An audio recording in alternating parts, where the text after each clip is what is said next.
Back to my channel. ఈరోజు అయితే egg omelette curry చూపిస్తున్నాను. ఫస్ట్ అయితే ఎగ్ ఇలా ఆయిల్లో వేసుకొని ఇలా మనం హాఫ్ బాయిల్ లాగా చేసి పెట్టుకోవాలి. మళ్ళీ ప్రాసెస్ చూపిస్తాను. ఫస్ట్ అయితే ఒక బాండి పెట్టుకొని దాంట్లో ఆయిల్ వేసేసుకున్నాను. కొంచెం గరం మసాలా,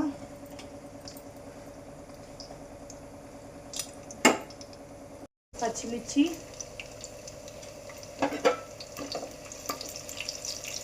తర్వాత ఆనియన్స్.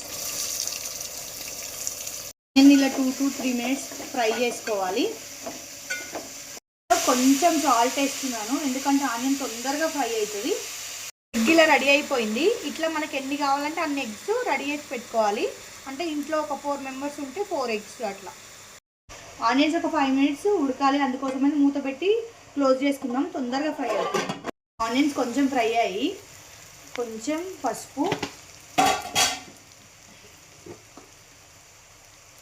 అల్లం వెల్లుల్లి పేస్ట్ అన్నీ ఇలా మిక్స్ చేసుకోవాలి.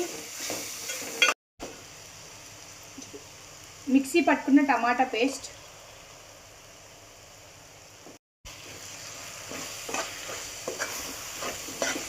ఇవన్నీ ఒక 2 minutes మగ్గనివ్వాలి. టమాటో ఆనియన్ ఇలా ఫ్రై అయ్యాక కొంచెం కారం,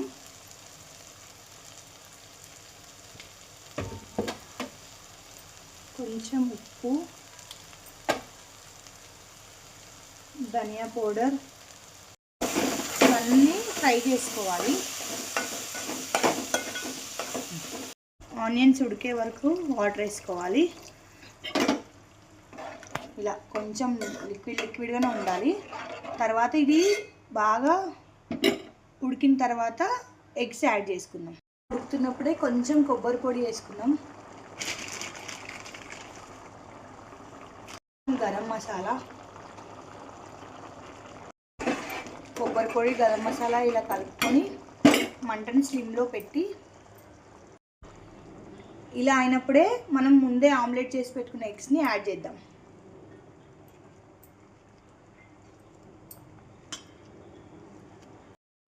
మనం ప్లేట్ పెట్టి క్లోజ్ చేసుకుందాం. ఒక 5 minutes ఉడకనిద్దాం. కర్రీ రెడీ అయిపోయింది. కొంచెం కొత్తిమీర వేసుకొని సర్వ్ చేసుకుందాం.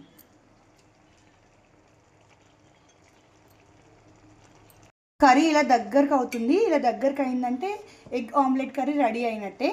ఇప్పుడు మనం సర్వ్ చేసుకుందాం. కర్రీ సర్వ్ చేసుకుందాం.